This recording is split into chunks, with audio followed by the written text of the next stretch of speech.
Hello friends, आज हम बात कर रहे हैं वास्तु के अंदर जो पहला हमारा पॉइंट है सॉइल टेस्टिंग का, कि मिट्टी का परीक्षण करना। हमको मिट्टी का परीक्षण कैसे करना है ताकि हमको ये पता लग जाए कि वो जो कंस्ट्रक्शन लायक है कि नहीं है ज़मीन, उसकी जो ज़मीन की पकड़ होगी वो बिल्डिंग को पकड़ने लायक है कि नहीं है। ये पहले ज़माने में बहुत ज़रूरी होता था, तो मेरा ख्याल है हमको आज भी ये करना चाहिए। नमस्कार दोस्तों, मेरा नाम है विक्रांत नंदा और आप देख रहे हैं ग्रेट नंदा चैनल। तो इसमें आज हम बात कर रहे हैं कि मिट्टी का परीक्षण कैसे करें।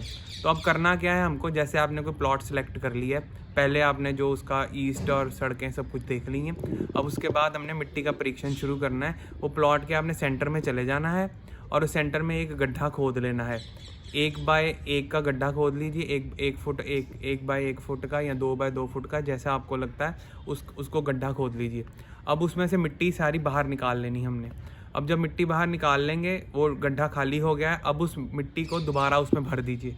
अब जब आप मिट्टी को भर देंगे उसको वो गड्ढे में, तो अगर तो मिट्टी का हीप बन जाता है, मतलब जो गड्ढे से निकाली हुई मिट्टी है वो उससे ऊपर रह जाती, बच जाती है, तो इसका मतलब होता है कि बहुत अच्छी मिट्टी है वो, उसके ऊपर घर बनाना बहुत ही बढ़िया होगा। अब अगर तो कम रह जाती, मतलब बराबर हो जाती मिट्टी, अब वापस डालते हैं मिट्टी, तो मिट्टी जो सतह है ज़मीन की, जो क्रस्ट है सॉइल का, वो उसके बराबर अगर रह जाता है तो इसका मतलब है कि मीडियम है। अगर वो मिट्टी कम रह जाती है, मतलब कि गड्ढा खोदा है और बाहर मिट्टी निकाल के हमने दोबारा भरा उसको, और मिट्टी कम रह गई गड्ढे में, पूरी भरा ही नहीं, वो वही मिट्टी उसमें ही नहीं आ रही है, तो इसका मतलब है ये घर बनाने के लायक नहीं है। ये एरिया ठीक नहीं है घर बनाने के लिए। ये अर्थक्वेक या फ्लड या बाढ़ प्रभावित एरिया भी हो सकता है, यहाँ पे कभी भी कुछ भी हो सकता है। अब अगली बात है कि हमने देखना है कि उसको थोड़ा सा आपको खोद के देखना ऊपर की सतह को, क्योंकि जानवर की हड्डियाँ, बाल, ये वो तो नहीं है। अगर मिट्टी में ये वो हो तो वो मिट्टी अच्छी नहीं मानी जाती है।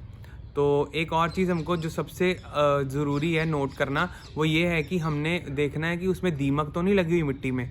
थोड़ा उसको खोद के देखें, ये मिट्टी का परीक्षण में ही आएगा कि दीमक तो नहीं है, क्योंकि जब अगर दीमक लगेगी तो वो आपके घर को सारा खोखला कर देगी, और ये वास्तु और ज्योतिष के हिसाब से भी ठीक नहीं होता। और जैसे तो अब सबको ही पता है कि वो उसको जब नींव भरते हैं तो 5 से 6 फुट उसको नीचे खोद के अच्छी तरह उसको जो बेस है उसका अच्छी तरह बनाएं।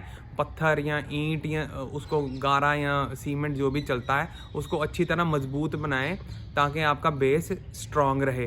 तो आज का ब्लॉग हम यहीं समाप्त करते हैं। तो आज हमारा टॉपिक था मिट्टी का परीक्षण। तो मैं आशा करता हूँ आपको ये बहुत अच्छा लगा होगा।